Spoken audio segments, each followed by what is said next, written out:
Hey everybody, welcome to the Hello Road podcast. I'm Ethan. I'm Paul. And today we are going to continue our Q&A, but we're only going to do one Q, but hopefully a bunch of A's. Yes. We didn't get to one question last week, our Q&A episode last week from Bradley Brownell. He had a good question that we want to kind of dive into today and really kind of maybe do more of an elaborate answer on this question. It was a really good question. So yeah, it was a very, very good question. So yeah, he wanted to get into what was the best car from a dead brand. And we sort of felt like that kind of deserved a whole episode.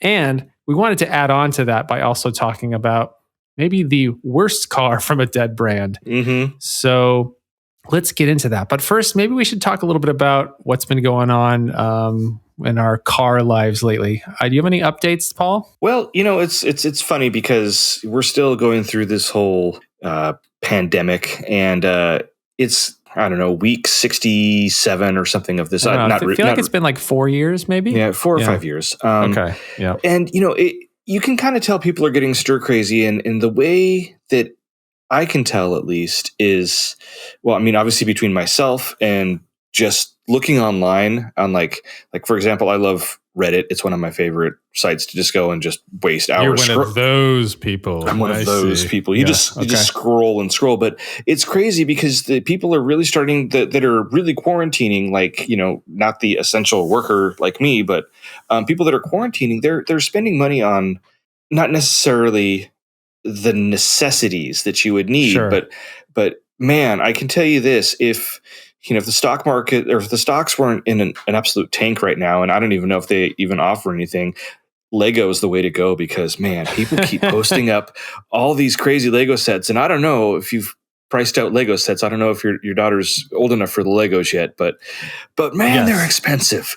They are. There's some that are like $900, and people are like, "Oh, I got this for quarantine." And I'm like, that's what? Nuts. What are you spending your money on right now? I mean, right. Exactly. Yeah. I mean, they have some cool stuff. Don't get me wrong. They have some great car kits. They have a big Porsche GT3 one that you can get, and it's only like $450 or something. It's just like, it's ridiculous. But no, as long as it's keeping people sane, right? That's the important thing that's out there. But it's just interesting seeing how people are spending money. And sure. Well, and I totally get that too. Actually, I was just talking about Legos for a second. We get a lot of Duplos for my daughter, and luckily one of my best friends from back on the East Coast works at Lego, so I kind of get a discount from time to time, which is pretty nice. So, but in talking about things that you're purchasing, I should probably not be buying anything. I should probably be saving my money. Right. Kind of, there's a lot of uncertainty in terms of what the economy is going to be doing. Yep, there sure is. But the funny thing is, I'm at home. I'm not an essential worker, so I've been at home. I haven't really gone out much other than to take my daughter for a bike ride around the block or walk around the block, or, just try to get outside of the house a little bit. But, if we're inside of the house, I'm just constantly looking around at projects. There's, I got to fix this door, and I want to put a table there, and I got to fix this bookshelf. And so there's a lot of things that I've been ordering online just to kind of complete those little projects, but I probably should just wait. You just don't exactly know where this is all going to go. I think definitely people are sort of maybe feeling like it's slowly kind of converging and maybe getting slightly better, at least in certain parts of the country. I don't know. I think so. I mean, just the little scope of real life I have here in Southern California, like, again, I know we touched on it the last episode, but there's the traffic is slowly but surely starting to come back for me. To build up. And today on my drive home from work, which I left work at like about 4:30 today, and it took me about half an hour to get home. And without traffic, it's a 15-minute drive. So there was a little bit of slowdown. And it's the same things. It's not like there was a car accident. It's just there's a gentle curve in the freeway. We all must slow down to 15 miles an hour to safely maneuver the curve. Like you said, I feel like there's maybe a little bit more traffic. I've only gone out a few times in the last, I don't know, how long has this been going on? 7 weeks, something like that? Yeah, 7. I've only gone out for groceries twice. I've gone to get groceries. I, get my mask and my gloves on and all that. And I just buy like $500 worth of food so I don't have to go again for 3 weeks. But being cooped up and being just kind of losing my sanity a little bit, I've been thinking about this whole idea of taking a sanity drive just because you want to get out of the house. Right. And I wrote a little thing about this on Opposite Lock, and I polled a bunch of people on Twitter to kind of get their feel for like, how have your driving habits changed under coronavirus, under COVID-19, and see if people were just following the rules, like by the book, only going for essential drives. And what I found is that a lot of people, their driving habits haven't changed at all because, they still have to go to work. They still have to, but I did find out that 35 or 34% of the people that I polled are basically just driving to clear their head, decompress, and that kind of thing. So there are people doing that.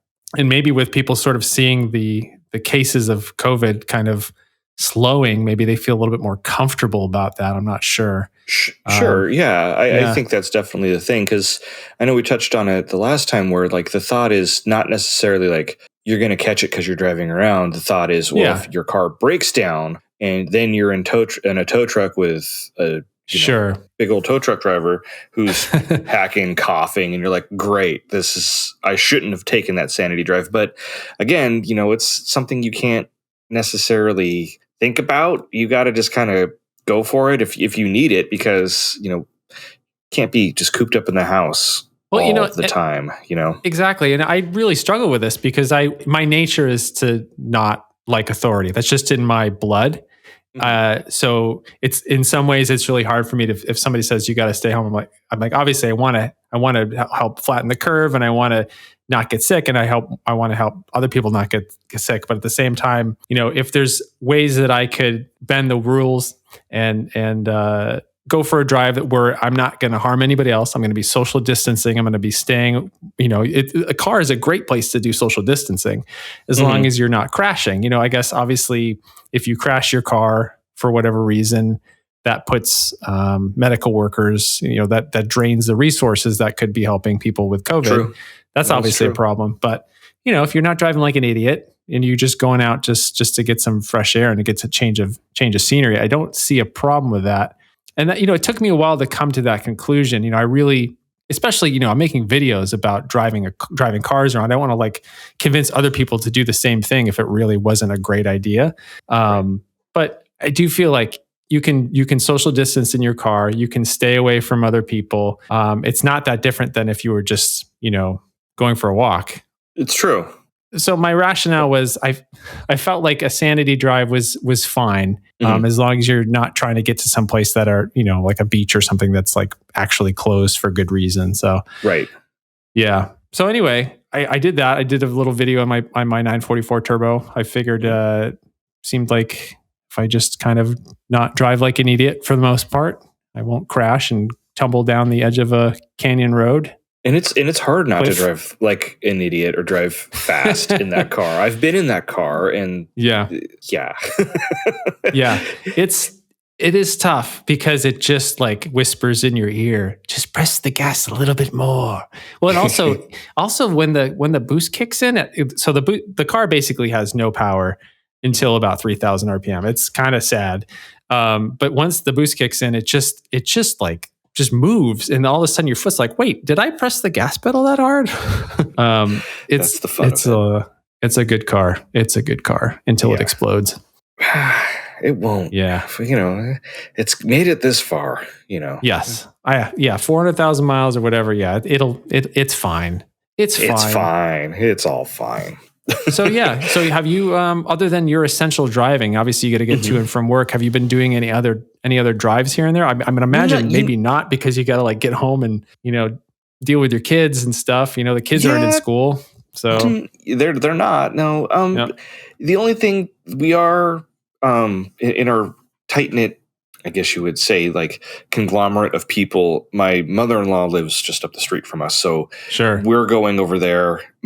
Big reason is because they have a pool, and we just got out of a heat wave here in Southern California. So it was a first pool day of the year last year. So just really to there on the weekends. Okay. And then, that's it. I've been going to the doctor's office a good couple times because my body's decided that the best time to throw kidney stones at me and go through all this absolute hell I'm going through is during a pandemic when people are getting sick, and I have to go see doctors and specialists and stuff like that. So that's fun. Yes, exactly. That's awful. It's awful. But no, that's pretty much it. On the weekends, we really kind of plan things out, and if anybody's doing more driving, it's probably my wife, but that's because she's very strategic in the way she's buying stuff. Like groceries and stuff like that. We've always been a big fan of like the Walmart online pickup, where you can just drive like to the back of the building and they bring out the groceries to you, and it's easy and done. And then other companies do that too, like Target does it and stuff. Because it's as hard as it is to keep yourself from wanting to go do all those things, like flatten the curve and all that other fun stuff. I've got 2 little girls, one of them is almost 7 years old, and it's just like, she's in school and she needs stuff to do. And, she's got stuff here, but it's just, okay, we got to go get this or we got to go get this. But she plans it all out, and it's just, it's done, with no contact and all that other fun stuff. But so she's doing a bit more of the driving of that. I'm just kind of going to and from work, and then maybe up to my mother-in-law's house. And that's it. And it's, if any time to go on a sanity drive right now would be a time to do it. And the unfortunate thing is my favorite, mountain road, canyon, is closed because they don't want cars on it. But if you got a bicycle or you're a hiker, you can just ride around the gate and go have at it. So, but it's closed right now. So they closed it due to the pandemic. Yeah, or that's some other reasons. I think it's because of that. Because the people, there's really no purpose of the road. It's not like Angeles Crest Highway where it kind of like it actually goes somewhere. Yes. It actually goes somewhere. This just does a big giant loop and kind of serves no purpose. So other than for people to have fun and drive kind of silly. Yeah, I guess you could say that. I mean, it's nice up there, but and also it's getting close to fire season, and they typically always close it down for the entire summer just because they don't want to take any sort of chances. So, but it's closed right now, and it's really kind of sad because I would love to take a drive up there with the Fit after I installed the springs and everything and see how does it feel. Not like I'm going to get crazy up there, but just to see how it feels through the corners. So not right now though. No. Yeah. So it was weird. So yeah, like I said, I haven't gone out much at all. We don't even see in-laws. I mean, it's basically just my wife and my daughter and I, and we don't see anybody else other than our neighbors when we're walking around. So we are definitely like super quarantined. I can't imagine getting sick from anything the way that we're treating it. Like we're really trying to do the right thing. And that's why that, taking a couple sanity drives just really kind of was sort of necessary for my mental health. So, but when I did go out, I took a couple roads. I took two roads that weren't super close to each other. One was out just north of LA and one was kind of out towards Malibu. The road in Malibu was very crowded. I think because a lot of people have the same idea. They're just going out. I saw one woman that brought a lawn chair, was just sitting reading a book, looking at the mountain. There were plenty of other people that just wanted to get out. They weren't even hiking or anything. They just wanted a change of scenery. And but the other road that I took out north of LA, there was very, very few people, which was pretty nice. There's usually not that many people there anyway.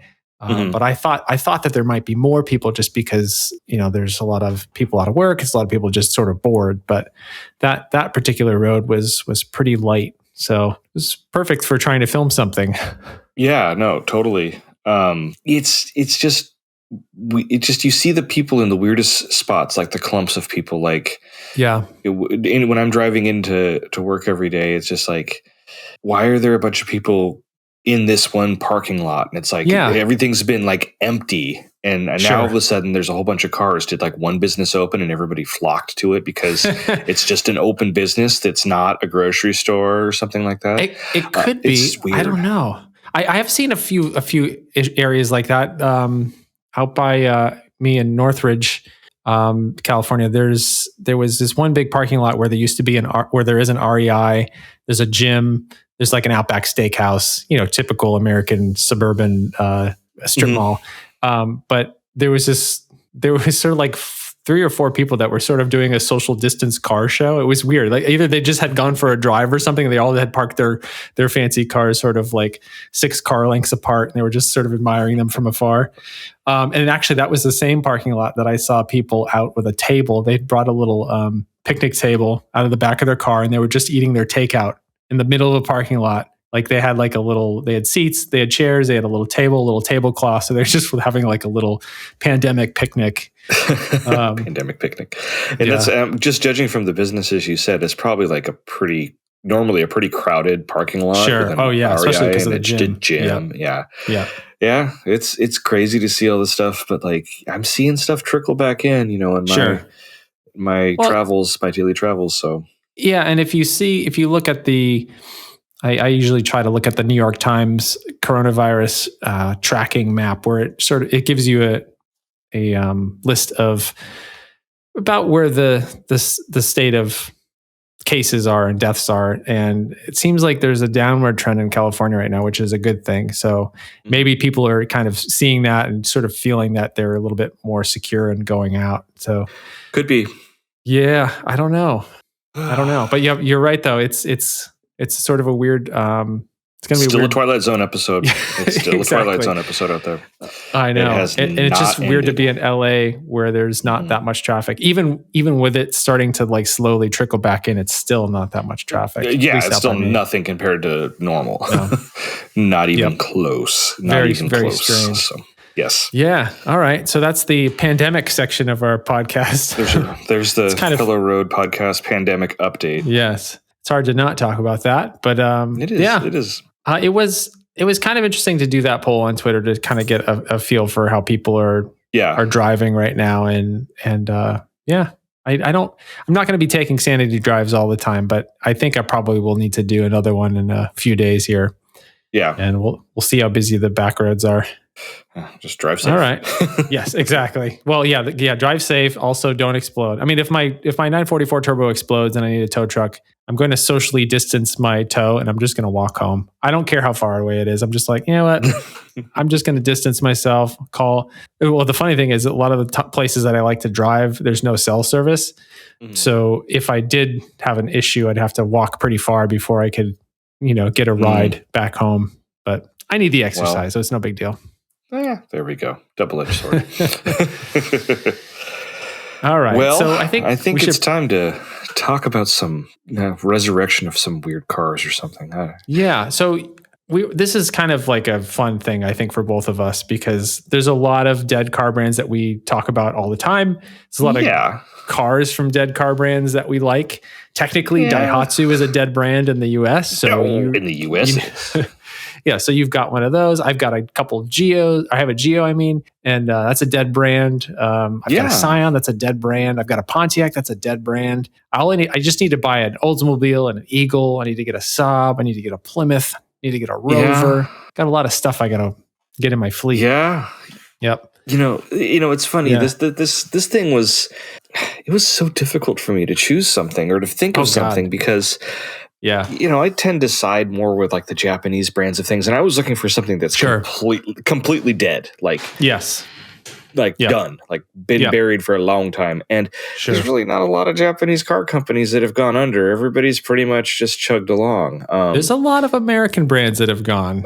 Yes, there is. And, it's kind of interesting with my choices I have for this is there's a bit of similarity between all of them, but we'll get to that when we get to that. But I actually had kind of a difficult time choosing this, and I had to really kind of stretch my thinking with it. And it was very fun. And thank you again, Brad, for the question because I had a basic idea like almost immediately, but then I thought about it and I was like, well, no, that's not going to work. And so hopefully I guess inner workings of my sure. I don't know. I don't know if you're building up to something, but I'm just okay. Are you gonna talk about the Yugo? I am not going to talk about the Yugo. Wow. I was certain you were going to choose the Yugo. And that's actually one of the reasons why I didn't go with the Yugo. I thought you were going to go for that one. All right. Cool. I am totally wrong. Go continue. Yeah, no. Yeah, no. Right. Yeah, no. I mean, I thought about it for a little bit, but when you think about what's a good car brand or the best car, we are talking about best car. I mean, technically, from our perspective, a Yugo isn't as bad as the general public thinks it is. So, especially if you read the book about the history of the worst car ever made, you get a very, very good appreciation for the fine automobile that the Yugo was. So, no, I didn't choose the Yugo. I did not. Well, should I just tell you what my first choice is?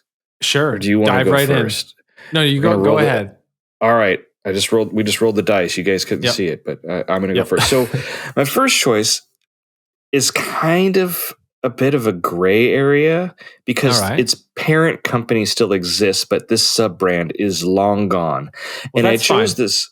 And I chose this car. It's all about a brand. There's plenty of brands that just existed in name, pretty much name only. So exactly. And in this car, I always kind of had a little bit of a soft spot in my heart, and I think a lot of it had to do with the ad campaign. I've talked about it a little on this show, and it's not a Saturn. I know I always like to bring up Saturn, but this is actually the Plymouth Neon, not the Dodge Neon, but the Plymouth Neon. Specifically the first generation. If you remember, the ad campaign for the car came out, and it was just the front end of the car. And what did it say above it? It said hi. It was it was so easy. And 94 was the first year of the Neon, so that was probably around 93. So, I mean, obviously, I was still a couple years out from driving, but I was like, oh, that's such a cool looking little car. And, it had little round headlights, and I've kind of determined that even though none of my cars currently, besides my Volkswagen, have round headlights, I've always kind of been attracted to little round headlights. So but so well, that was kind of at that point that was sort of a throwback. It was kind of an almost retro look, because there weren't many other cars when that came out. There weren't many other cars that looked like that. Acura Integra had those the quad round headlights. That's true. And that came out in 94 when that the second generation Integra or third, I don't even know what the hell it was, but came out. But it had round headlights, but I chose the Plymouth one because, if I was given a choice, to choose between a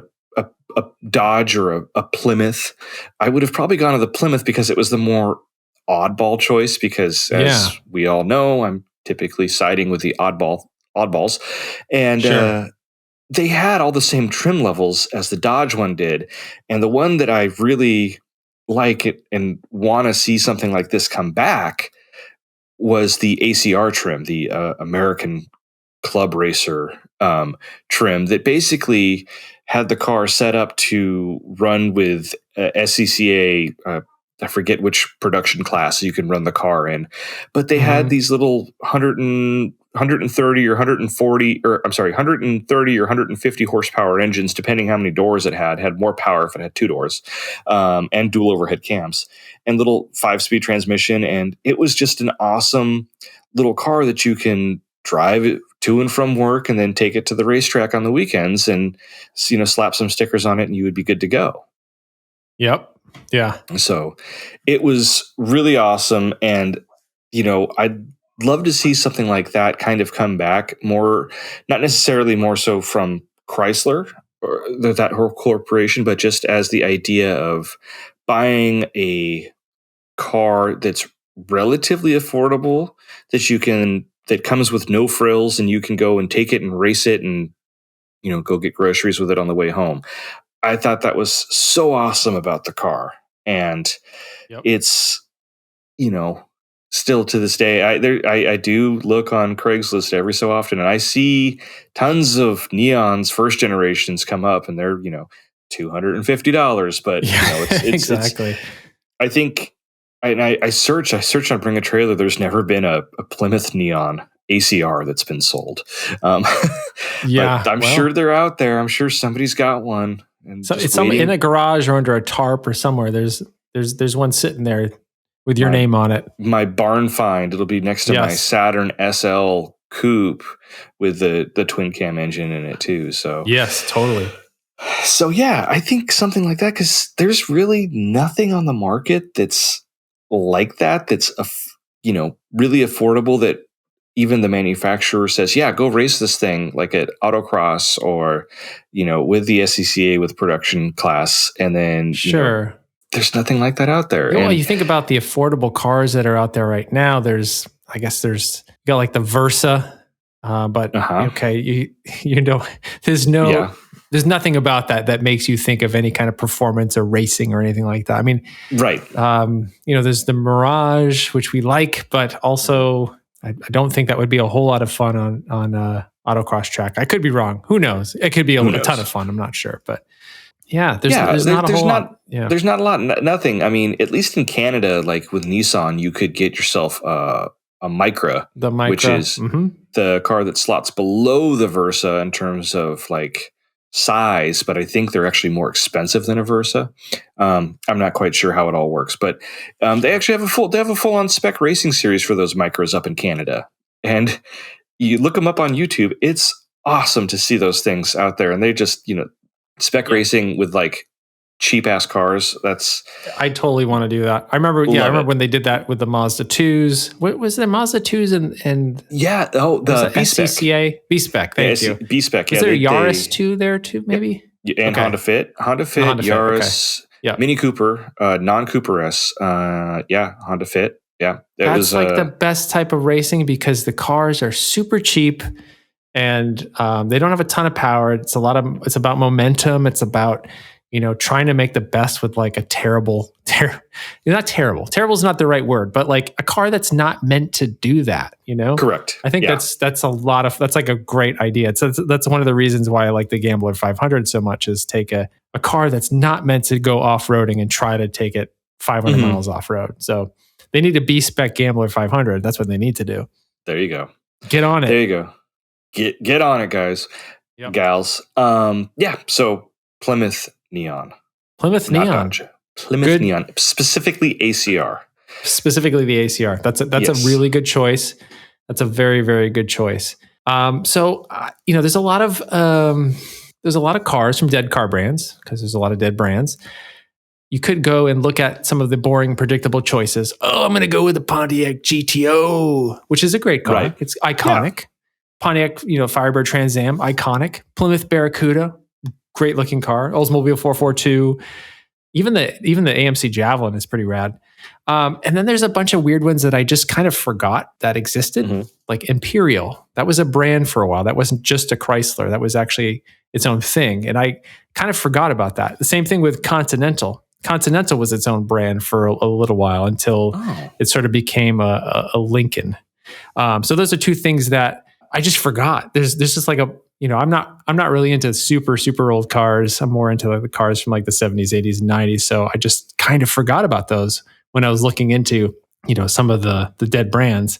And then you sort of think about like what cars were popular. The Cutlass, Oldsmobile Cutlass was the best-selling car for many years in a row in like the early 80s. And it's just crazy to think that Oldsmobile went away in 2004. They had this great run and then just GM just screwed it all up somehow. And then their last car was the Alero. And yes, we can maybe get to that car when we talk about the worst car from a dead brand. And then you think about, okay, well, there's a lot of badge engineering that went on. There's Eagle Talon. I think it's a great car. Oh yeah. It's obviously just a Mitsubishi. All the Geos were badge engineered, but those are pretty good cars. The Geo Tracker is a great Suzuki. I'm trying to think about other cars that are just gone. The Saab 900. I love the shape of that car. And then you think about some of the European offerings like the Rover SD1. I love the shape of that vehicle. Actually, the last one I see it quite frequently when we're racing Lemons. There's a Rover, I believe it's an SD1 racing in Lemons. So yeah, there's just a lot of, there's so many dead car brands and so many dead cars. It was really kind of hard to narrow into one. So I kind of came down to like three, like a top three that I thought were pretty interesting. So when we say best car from a dead brand, I'm going to put best in quotes because this is sort of my stupid, weird, skewed. Yeah, I wouldn't necessarily I wouldn't call a Neon a best car. This isn't an Edmunds car podcast. This is Hello Road. So we're going to talk about some weird shit. So, I mean, not weird, but it's like, okay, so we'll get into it. I really love the Dustbuster minivans. So yes, you got the Lumina APV, you've got the Oldsmobile Silhouette, you've got the Pontiac Transport, and I'm forgetting one. Was that it? That was it. Yeah, I think that was at least for the first like generation of that. Generation. Yeah. So this was a way. So the Transport, we talked about the Transport a little bit before, and I've mentioned this before. Everybody that has not seen it, go take a look. Go type into Google right now. Look at the Transport concept car. It's beautiful. It's a lovely, lovely van. The production Transport didn't quite match the coolness of the concept, but I love the fact that they were trying something different. They were really trying to make it like the minivan of the future. And if you look at that car today, I still think that those Dustbuster vans look futuristic in some weird way. You know, it's I always like when companies try something different, even if it fails, because they're not just trying to glom onto some sort of trend that for whatever reason has taken hold. And we talk about crossovers a lot. It's like, I'm sure the Mazda CX-30 is a great crossover, but do we need another one? Just slot it in between the CX-3 and the CX-5. Why don't we have a CX-6 and a 7 and an 8 and a 9 and a 10 and 11? Just keep making crossovers that are all like 4 millimeters larger than the other one. Exactly. Yeah. While the Mazda 5 cries in its grave. Yeah. I mean, that's the thing. Yeah, exactly. There's just, okay, let's take the same thing and just do it a little differently. I guess I won't say that was the best car from a dead brand, but I like that it was it was just forward thinking. They were really trying something different. And then this isn't going to be my top choice. I still got two more. So this will be one that is going to certainly be controversial. Maybe not so controversial because it's coming from me, but so it's the Aztek. I mean, the Aztek got just totally crapped on when it was released, and for good reason. It's not. It's sort of homely. I think if you look at an Aztek now, it's not as bad as everybody thought it was. Right. If you look at an Aztek now, it kind of just doesn't really offend me. I mean, it just sort of looks like, it's a little different. It's a little odd. The back end is kind of awkward. But there's certainly uglier vehicles than the Aztek. I don't know. I think it was very future thinking in the, 20 years down the line, because, there's so many like straight angles on cars now, and floating C-pillars and shit like that. That's like, I think the Aztek was really the blueprint and the groundwork for a lot of things that we see today, and we still, they're not you and I, but the majority looks at the Aztek still and like, that thing's horrible. But it was not. It was a very, very interesting car, and some could say it was the very first crossover or whatever you want to say about it, but it had a tent that came out of the back. I mean, I know, exactly. That was the coolest thing. There was the center console was the cooler. Yeah, the center console was the cooler. That's right. And I mean, the thing is, for sure, this was sort of like trying to follow the trend of like X Games was super big, right, in early 2000s. So they were like, this is going to be the car for young kids that want to be cool and camp and have. So right around the same time, Scion came out, and it was this is for the kids. Yeah, I will say that it's certainly not a pretty car for sure. But there were some interesting ideas there. There also, if you look, this is another one of those cars that I think if you look at the concept Aztek, I think if you look at the concept Aztek and kind of see what their idea was, it's pretty similar to this. Obviously, it looks quite a bit better. And you can kind of see where GM probably pinched pennies and figured, okay, well, we can't do this because we're trying to use this shared architecture and we have to cost reduce all this crap. And that's kind of like the story of GM. Like for a lot of their cars, they have like these really cool concepts, and then they just try to badge engineer everything. Again, we're talking about the best car from a dead brand. It would be really hard for me to say that this is the best car from a dead brand. But again, I just want to talk about there was like a few people hated it initially, and then it just was that just roller coaster, not roller coaster. It was just this deluge of other people just deciding that, yeah, everybody's gonna hate it. It's gonna be the butt of everybody's jokes. And I don't know. There are some interesting things there. Like you said, it's sort of a crossover before that was really a thing. It is.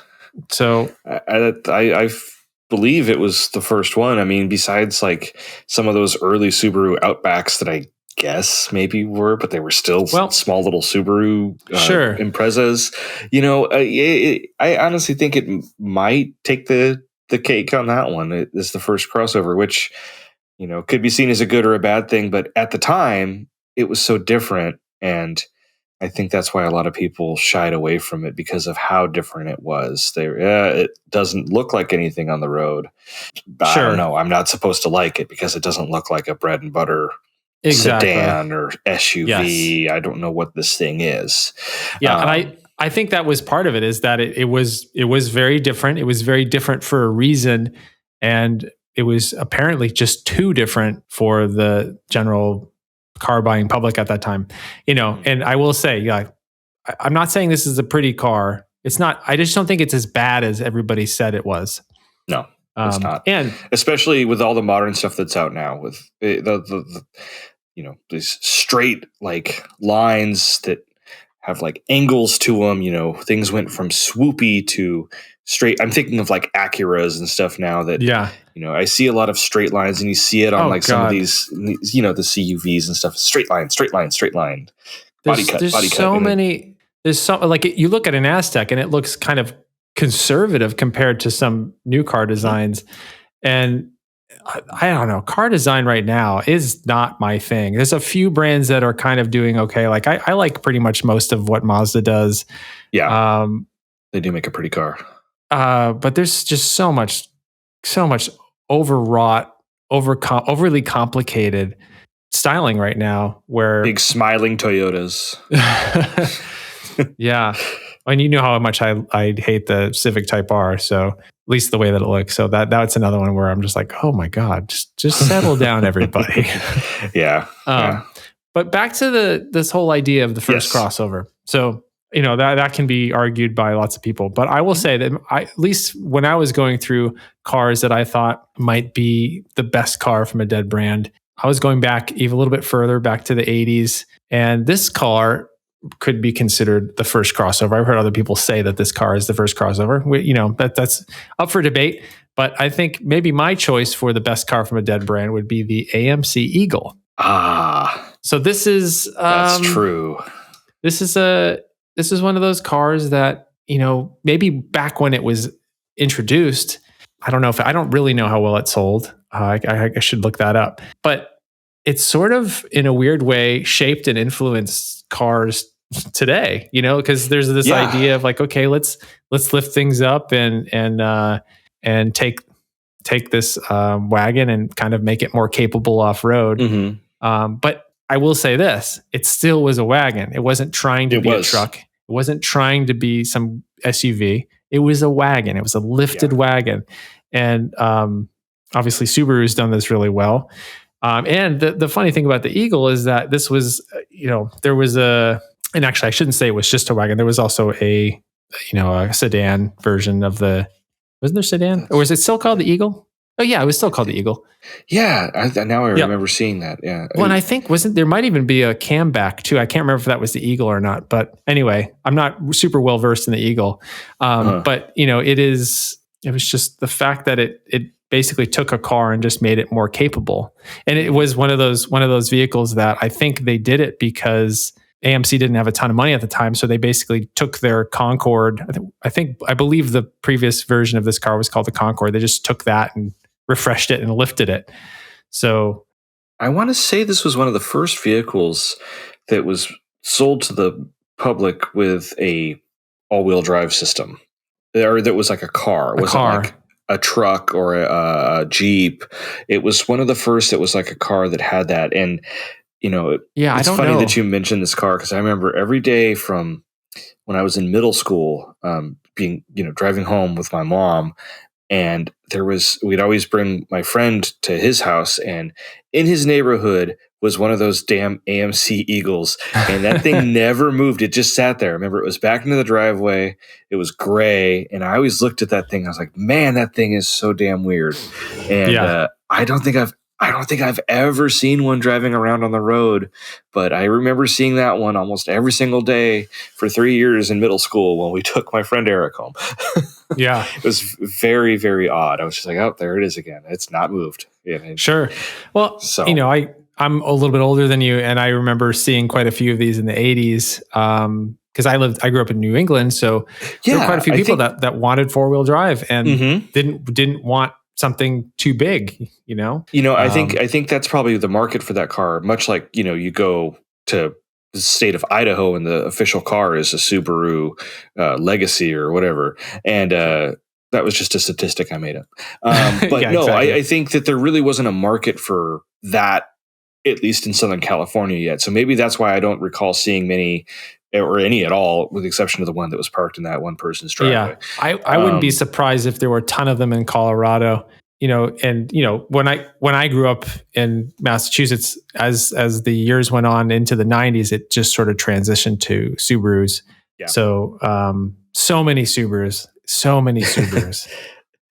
No, but that AMC Eagle, that's a good pick. I mean, and it all kind of goes back to your idea of you like how a car company likes to take chances, lots of forward thinking, and not just go along with the trends. And all three of those examples you gave were just nothing but definitions of taking a chance and forward thinking. So sure. Well, in the case.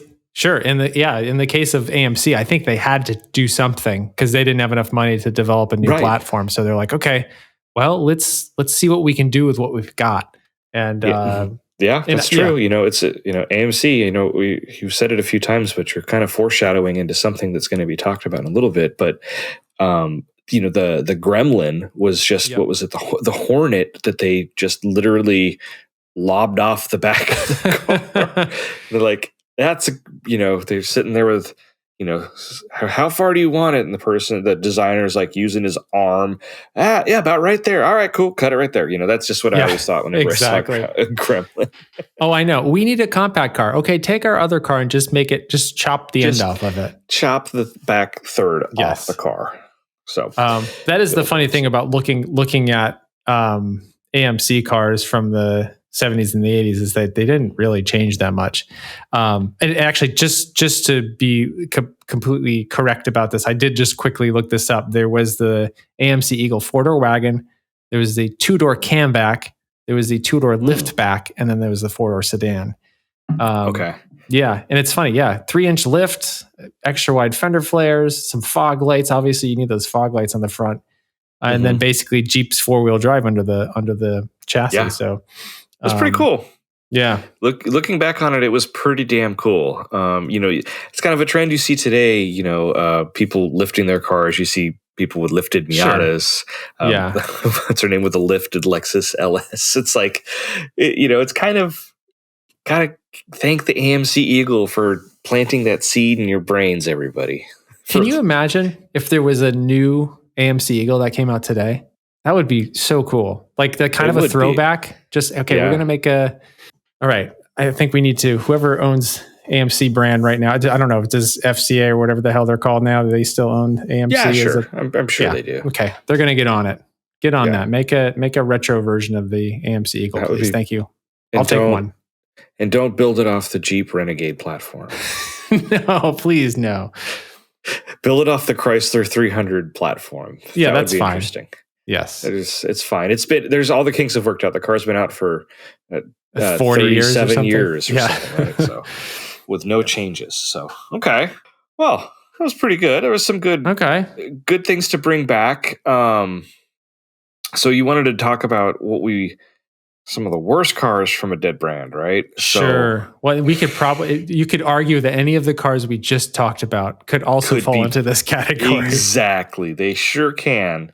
But you want paint on your Neon? That's great. It's all going to flake off in a year. Yes. But there's Because they all did. Yes, exactly. I know. The only one that I see that wasn't flaked off was that I think it was a Dodge Neon at Radwood this last time. But you weren't there, unfortunately. But there was a Neon there that did not have paint flaking off of it. Wow. But it's funny when you think about worse cars. There's so many just like forgettable cars. So that's for me. That's kind of bad when a car you don't even remember. Does anybody remember the Pontiac Torrent? No, nobody remembers the Pontiac Torrent because it was awful. Wasn't just their minivan? That was like that little SUV thing, wasn't it? Yeah, it was basically an Equinox with a Pontiac badge on it. That's right. So those are those cars that, who cared? Nobody cared about it when it was out. It was basically when GM couldn't figure out what the hell to do with all their brands. They had too many brands and they were just trying to figure out, okay, we got to do something. People still want Pontiacs. Let's make the Equinox a Pontiac. There's so many cars like that are just so forgettable. So we could get into that, but also you could think about like, there's some pretty good cars that you could consider bad just because they were phoned in. Like the most recent Pontiac GTO, which was basically a Holden Monero. And, if you look at the stats, amazing car, probably the best GTO that ever existed in terms of performance. But who cares? Because you phoned it in. You had this opportunity to do something like the Dodge Challenger, or you had, where you're really hearkening back to the idea of what a GTO used to be and capturing all those people that are still at that time still could afford a new GTO. So, that's a car that nobody really cares about that much anymore. People still care about the original GTOs, but right. I'm sure there's there's a few people that still like the latest GTO, but I'm sure there's a fine enthusiast market for it. And I think the GTO is kind of like the stopgate for what happened in 2002 when GM discontinued the Camaro and the Trans Am and Firebird. Sure. And then what was it? 2004? We got the GTOs here, and the phone call. Yep. So that phone call took place sometime between 2002 and 2004 when they're like, "Hey, we need something."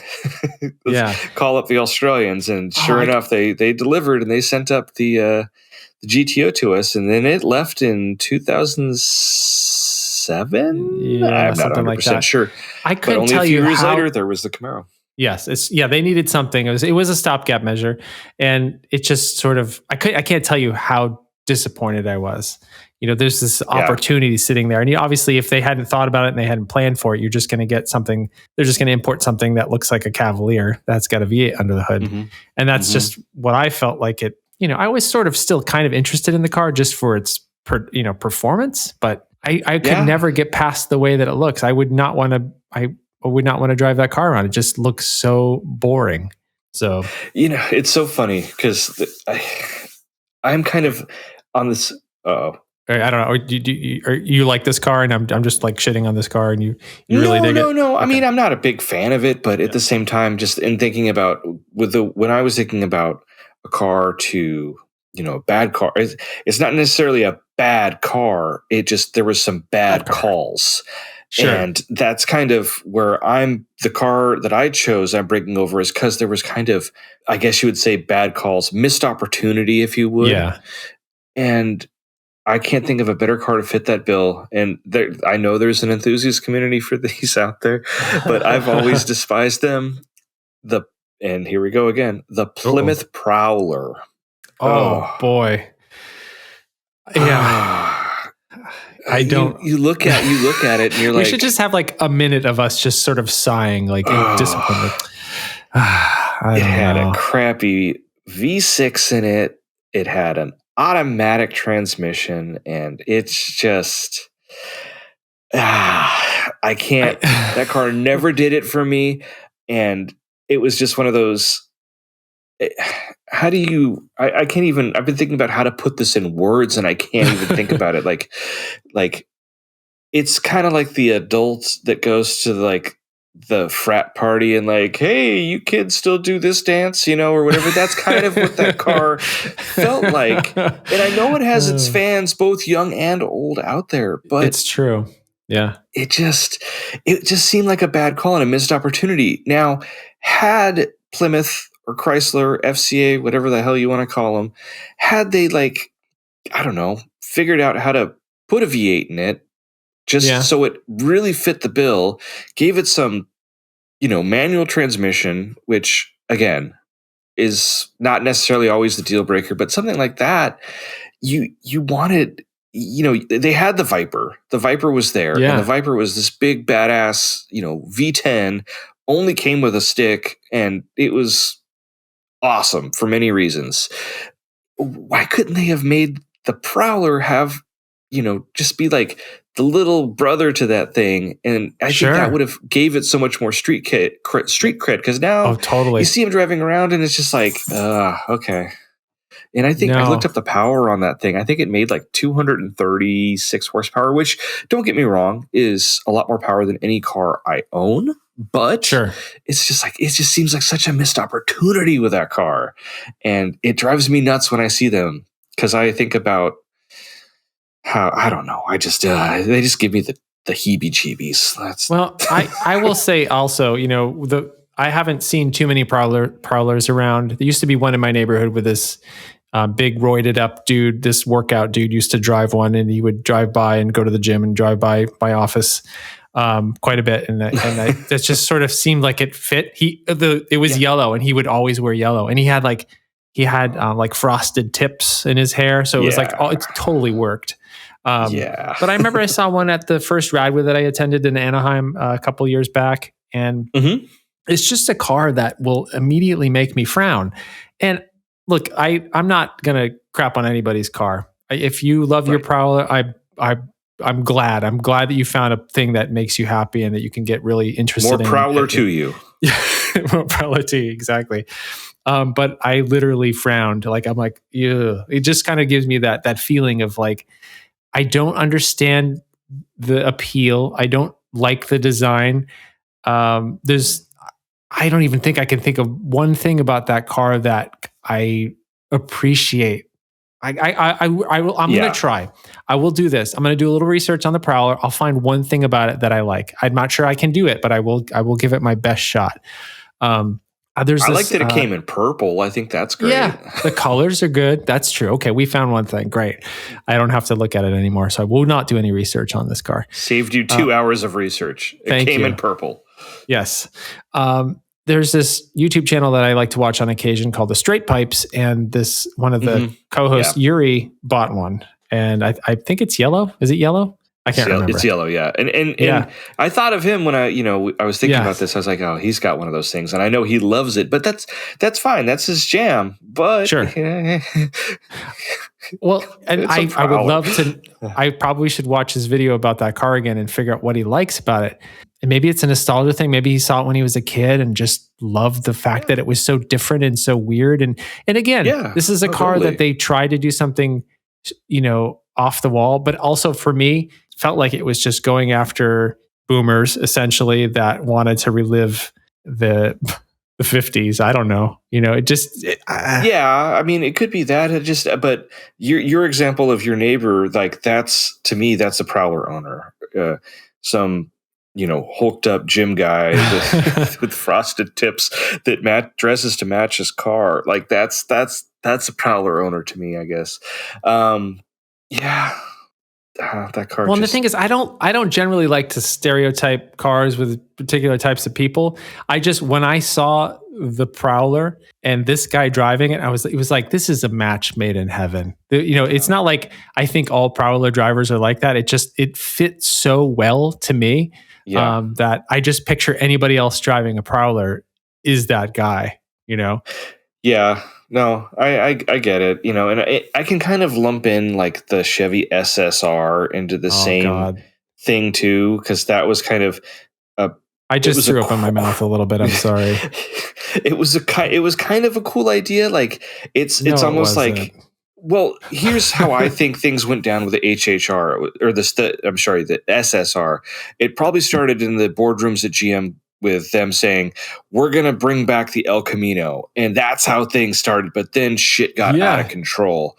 Then, they started drinking. I don't know. They got some they just got bad Chinese food, and I don't know, bad things happened, and then this bitchin' reborn El Camino, which El Caminos are badass, turned into the SSR. Well, I guess. Well, and those kind of came out. Did those come out around the same time, or they were early-ish 2000s? I think 01, 02 for the SSR. The Prowler was 97. Okay, you're right. Okay, so for me, that just it did not. Those both of those cars just seemed like they were going after the boomer crowd before people were calling them, okay, boomer. That's why they never interested me at the time, because it just felt like, okay, this is going for an older demographic. The New Balance wearing shorts, wearing belt, shirt tucked into your belt, that kind of crowd. It could have been, but I still see it as a missed opportunity. And I know that the SSR is not from a dead brand. Chevrolet is still alive and well and selling Corvettes and SUVs, but it's still like.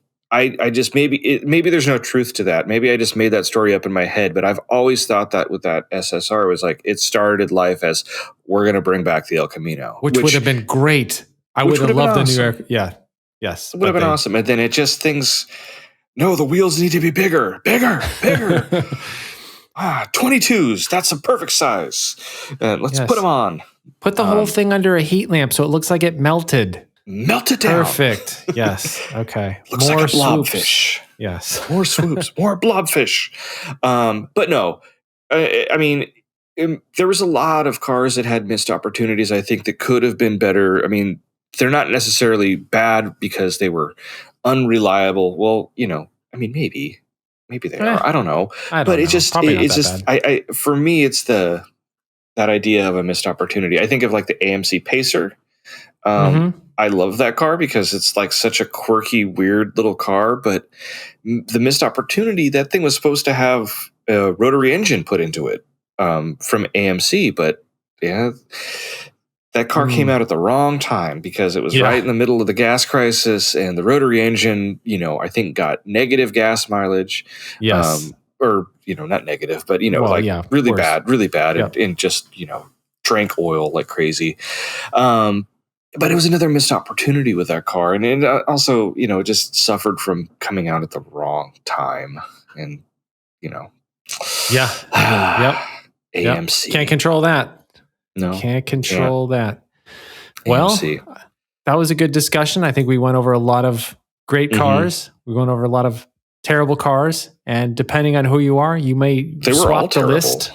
Yeah. they might have all been terrible cars. Yeah, I don't know. We just have weird taste in cars. That's all. We do. Yeah. So, there's a lot. Like, I would love to do a whole episode on Yugo. I would love to do a whole episode on.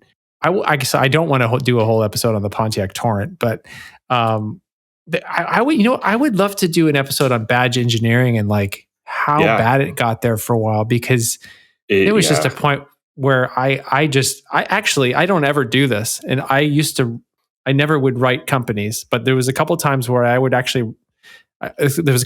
wrote Pontiac or I whatever their contact was at GM or whatever. And I just was like, please stop badge engineering these cars. Please just kill the brand, like stop doing this, please. And they must have listened to me. Did you kill Pontiac, Ethan? I did. I'm sorry I did it.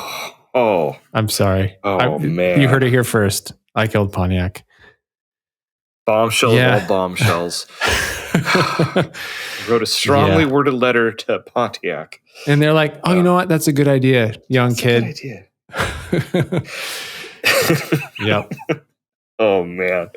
All right. Yeah, no, that's a great idea, though, because there's, badge engineering it can go really well, or it can go, Yeah, I don't think it ever goes that well, but maybe we'll think about that for next week or something. Yeah, I think that's a good idea. Okay, you heard it here first, folks. All right, next week's episode, badge engineer. All right, very good. Well, I don't know what else is going on. I'm going to try to get that Ford Probe fixed this week, hopefully. Yes. The week's almost over, but hopefully I've got enough time to try to get that fixed. Got a new water pump. I'm going to see if I can make that work. I don't know if I'm doing anything else. I really need new tires for the 944 Turbo. I don't know if you saw my Instagram post. Yeah. They need to be changed. Yeah. And those are basically the tires that were on that thing, they're not necessarily like the 200 treadwear tires that like a Falcon, a Zenith is. They're like lower than that. They're like sub 200 treadwear tires, I think. I don't remember exactly the treadwear, but they're pretty, R-comps. Yes, essentially. I don't know if technically it's an R-comp, but it's pretty close. You're one step away from a slick at that point, I think. Well, I was driving it for 2 whole days, kind of as with no tread at all, because I just needed to get out. I didn't have new tires. So I'm like, all right, well, I'm just gonna drive it like it is. I forget. It's Kumo something. I can't remember the actual. No, I'm not sure. I thought I had it, but it went away. I'll have to look I've at seen the picture. Yeah. But anyway, so I drove it. This was a sanity pandemic drive. I wasn't driving crazy, but I was, driving slightly over the speed limit and, scrubbing on these little tight turns, kind of wore everything off the tires. So their cords are showing. I was lucky I made it back home without the tire blowing. So there you go. Probably not the best thing to be doing during a pandemic, but what are you going to do? Well, I mean, you made it, so that's the important thing. But now I can't drive it until I buy some new tires. And I now you got to buy tires. I don't really feel like going somewhere until the lockdown ends. I kind of want to just wait until everybody's... Now, obviously, I can get my tires mounted because auto mechanics and tire shops are essential services, but I feel like I'm just going to wait. Got plenty of other cars I could drive. Yeah, you got 11 other cars you could drive at the meantime. Just unfortunately, none of them have that wonderful, sweet turbocharged engine. I mean, the Grand Prix does. You have a turbo on the It's not a wonderful, sweet turbocharged motor. It's just a turbocharged motor. But I have to do a video about this because right now I have 2 cars that are in pandemic purgatory. So the Dodge Ram, it's not a Dodge Ram. It's the Ram 1500 that I bought a couple months back. I can't get it registered. I just can't because I sent all the documents to DMV. I've called and called and called, and they're like, no, it's not registered. A couple of times I've called, I just can't get through. Obviously all the DMVs are closed. Can't do appointments for good reason.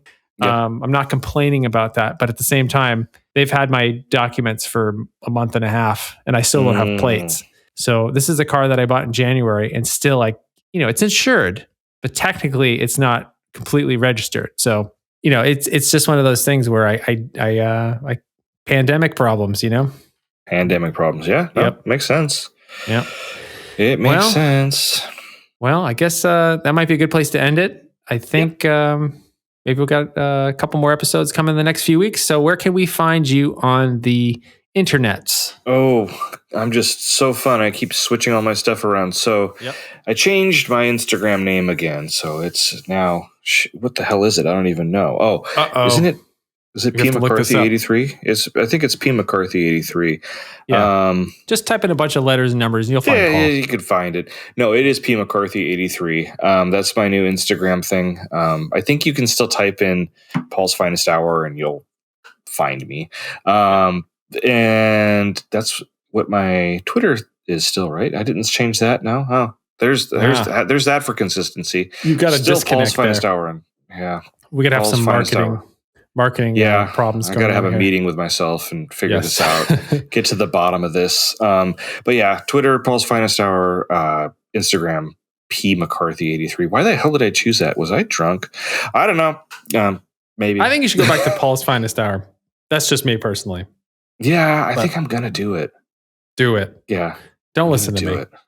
Don't listen to me. I have terrible taste in cars. Don't listen to any of my advice. So yeah, you can find me, Mr. Ethan Tufts, on Twitter and Instagram. I've been posting a little bit more on Twitter lately because I'm a masochist and it's really kind of a horrible place. If you follow anything political and of any kind so please don't do that. No. I still do. I still follow that stuff and it just makes me so mad.